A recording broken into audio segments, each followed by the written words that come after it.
പോകില്ലേ യൂസഫ് കാ? ഇങ്ങളെന്താ ഇങ്ങനെ നോക്കണത്?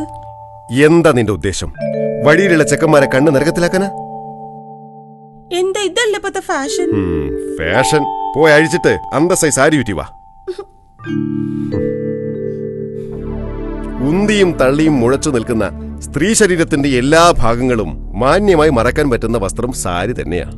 പർദ്ദ ഇടും പോലെ ഇടണം. പിന്നെ ഈ ടൈറ്റ് ഫിറ്റ് പർദ്ദ കൊണ്ടുള്ള ഗുണം അതുണ്ടാക്കുന്ന കമ്പനികൾക്കും കണ്ടു നിൽക്കുന്ന ചെക്കന്മാർക്കുവാ.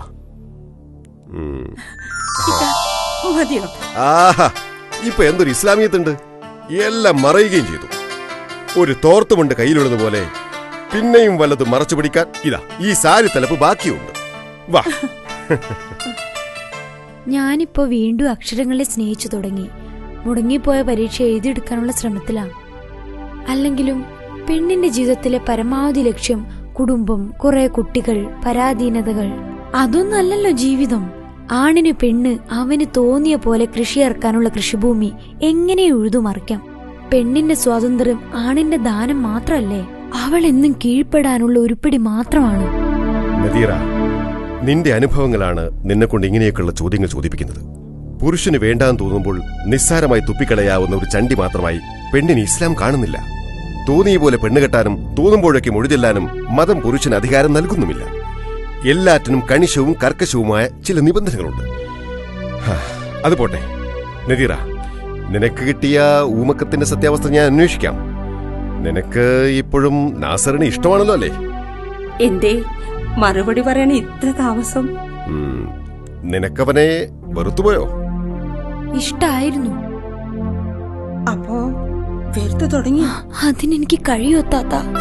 താത്തയ്ക്കറിയാലോ, വിവാഹ ജീവിതത്തെക്കുറിച്ച് നമ്മൾ പെൺകുട്ടികൾ എന്തെല്ലാം സ്വപ്നങ്ങൾ ഒരുക്കൂട്ടി വെക്കും. ഭർത്താവിനെ കുറിച്ച് എന്തെല്ലാം സങ്കല്പങ്ങൾ ഒരുക്കി വെക്കും.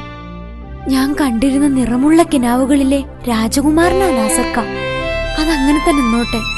എനിക്കിനി ഒരു വിവാഹ ജീവിതം വേണ്ട. അതുകൊണ്ടെന്നെ വെറുക്കാൻ ഞാൻ ശ്രമിച്ചിട്ടുമില്ല.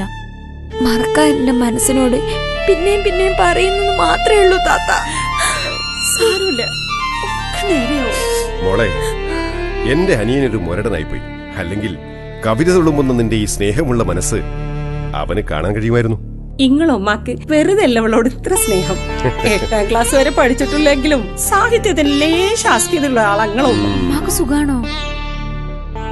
അതിനി പഴയതുപോലെ കളിച്ചും ചിരിച്ചും നടക്കണ കാണണമെങ്കിൽ നിന്നെയും കൂടി ഒന്ന് മടക്കി കിട്ടണം.